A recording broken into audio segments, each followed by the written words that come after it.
Imagine this. A friend visits your house. They ask for your Wi-Fi password. You hand it over without thinking. A few seconds later, they're online. Simple, right? But what if I told you that by giving someone access to your main Wi-Fi network, you're potentially allowing their device to sit on the same digital neighborhood as your laptop, your smart TV, your security cameras, your printer, and even your personal files? Most people never think about this. They assume Wi-Fi is just internet access. But inside your home network, there's much more happening behind the scenes. And that's exactly why modern routers include something called a guest network, a feature that many people ignore. A feature that can dramatically improve both privacy and security.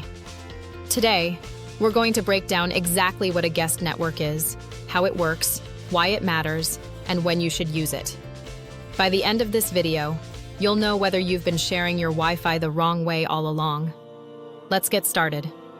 When people think about Wi-Fi, they usually imagine a wireless connection to the internet. You connect, you browse websites, you watch videos, you send messages. Simple. But your home Wi-Fi network isn't just connecting devices to the internet, it's also connecting devices to each other. Think of your router as a small city. Every connected device gets its own address. Your laptop, your smartphone, your smart speaker, your printer, your gaming console, your security cameras. They're all residents of the same city. And because they live in the same place, they can often communicate with one another. That's what makes wireless printing possible. That's what lets you cast videos to your TV. That's what allows file sharing between computers. These conveniences are useful, but they also create potential security concerns.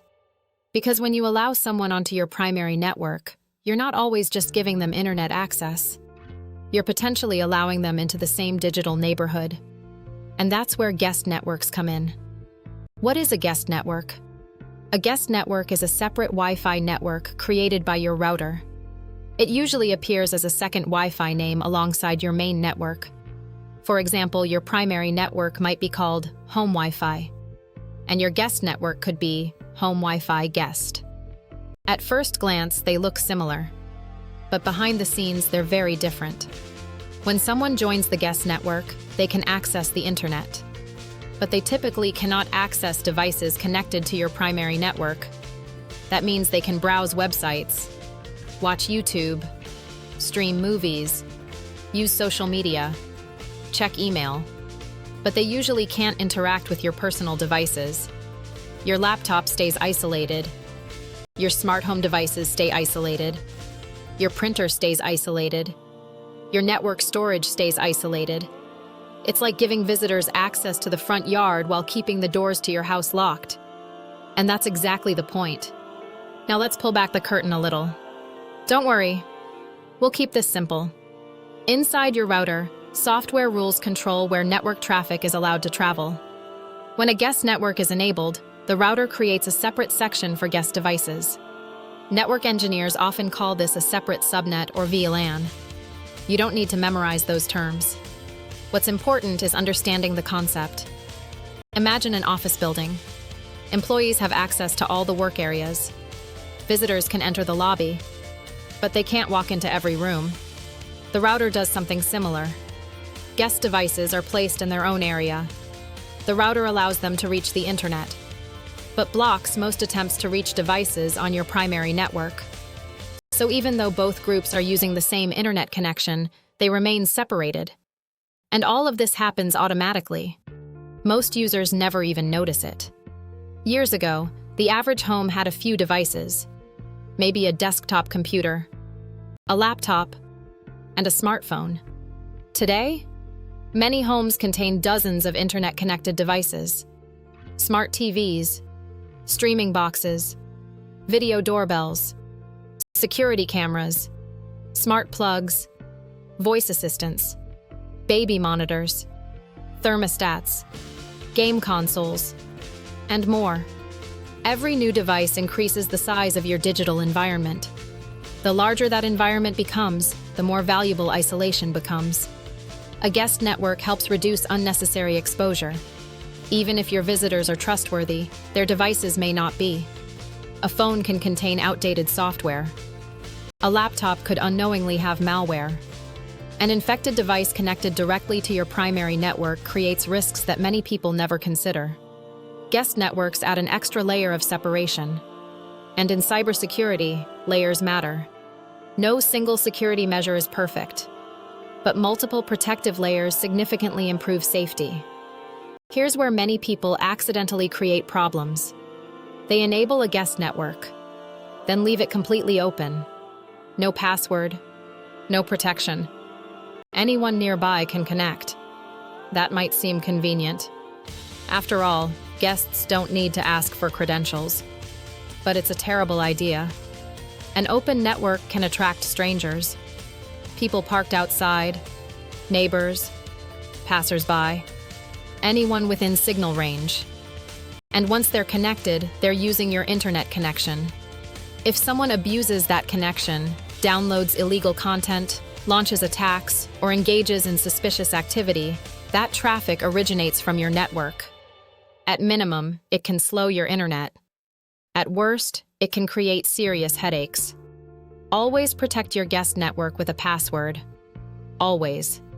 Fortunately, modern routers make this easy. Many allow you to generate a QR code. Visitors simply scan the code with their phone. No typing, no confusion. And your network remains protected. That's a win for both convenience and security. Now here's something many people discover the hard way. Guest networks don't just isolate guests from you.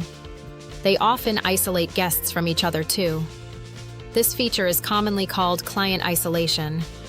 Imagine two phones connected to the same guest network. In many cases, those phones can't communicate directly. That sounds strange at first, but it's intentional. It prevents one guest from interacting with another guest's device. From a security perspective, that's excellent, but it can create unexpected problems. For example, casting to a smart TV, connecting to a wireless printer, using certain local multiplayer games, sharing files across devices.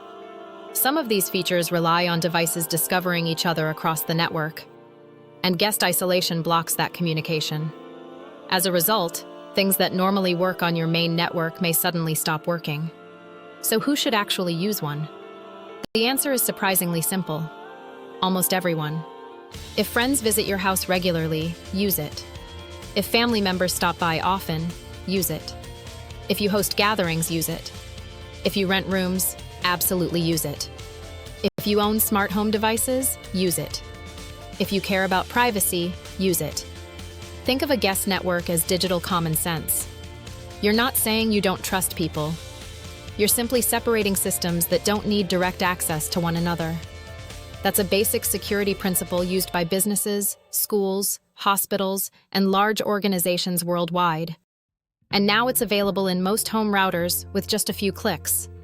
So what does a guest network actually do? It creates a safer boundary inside your home network.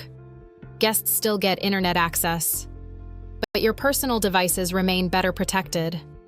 It's simple, free, already built into most modern routers, and it takes only a few minutes to set up. The next time someone asks for your Wi-Fi password, take a moment and ask yourself, are you giving them internet access? Or access to your entire network? That small difference is exactly why guest networks exist. If you found this video useful, consider subscribing for more practical tech explanations that help you stay smarter and safer online.